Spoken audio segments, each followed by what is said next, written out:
পাড়ার মধ্যে এক বড় ডিপার্টমেন্টাল দোকান।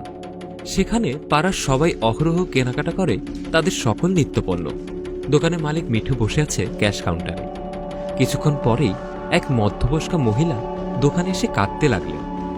দোকানদার তা দেখে হতভম্ব হয়ে বলল, আরে ভাবি, কি হয়েছে? কোনো সমস্যা? কাঁদছেন কেন? মহিলাটি কাঁদতে কাঁদতে বলল, ভাই, আমার ভুল হয়েছে। সেই দিন আপনার কথাগুলো যদি সিরিয়াসলি নিতাম তাহলে আজ এমন হতো না।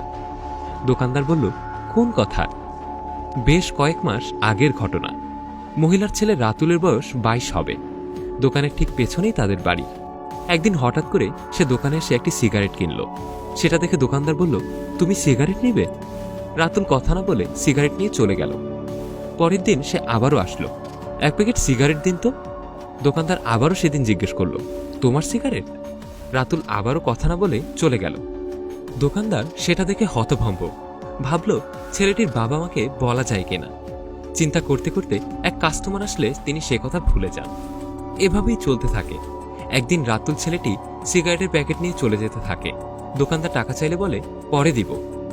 পরের দিন আবার আসলে দোকানদার আগের সিগারেটের টাকা চাইলে বলে, আঙ্কেল, কই সিগারেট বাকিতে নেইনি তো? দোকানদার বলে, তুমি তো নিয়েছো, বললে পরে দিবে টাকা, এখন বলছো নাওনি। ছেলেটি বলছে, হ্যাঁ, নেইনি তো। দোকানদার আর কথা না বাড়িয়ে থেমে গেল। তারপর বেশ কয়েকদিন পরে আবার ছেলেটি সিগারেট নিয়ে চলে গেলে টাকা চাওয়ার আগেই সে লাপাত্তা। দোকানদার এবার বেশ অবাক। ঠিক সেই দিন বিকালে রাতুল বাড়ির জন্য বিভিন্ন জিনিসপত্র নিতে আসলে দোকানদার সিগারেটের টাকা চাইলে সে অস্বীকার করে। দোকানদার বলে, তুমি তো সিগারেট নিয়ে গেছো, আবার বলছো নাওনি। রাতুল বলছে, না তো, নেইনি তো।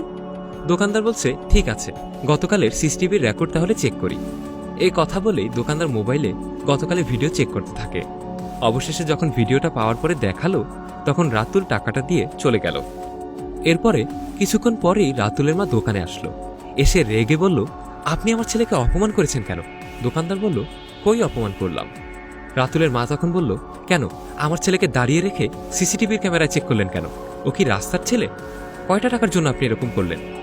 দোকানদার বলল, আপনার ছেলে সিগারেট খায়, সিগারেট কিনে বাকি রাখলে টাকা দিতে চায় না, মানে অস্বীকার করে, বলে বাকিতে সিগারেট নেয়নি, সেটাই তাকে হাতে নাতে ধরিয়ে দিয়েছি। রাতুলের মা তখন বলে, আপনি আমার ছেলে সিগারেট খায় সেটা বলতে পারতেন, সেটা না করে ব্যবসায়িক উদ্দেশ্যে আপনি কিছু বলেননি, উল্টো আরো উৎসাহিত করেছেন। আপনি আমাদেরকে অপমান করেছেন। কথাগুলো উত্তপ্ত হতে থাকলে দোকানদার বুঝল অযথা আর কথা বাড়িয়ে লাভ নেই। উল্টো তিনি সরি বলে ব্যাপারটাকে সেখানে ইতি টানলেন আর বললেন সময় বলে দেবে। আজ বেশ কয় মাস পরে রাতুলের মা মিঠুর দোকানে এসেছে। তিনি তার ভুল বুঝতে পেরেছেন। সেদিন তার ছেলের পক্ষ যদি তিনি না নিতেন তাহলে আজ তার ছেলেকে মাদকাসক্তিতে আসক্ত হয়ে চুরির অপরাধে জেলে যেতে হতো না।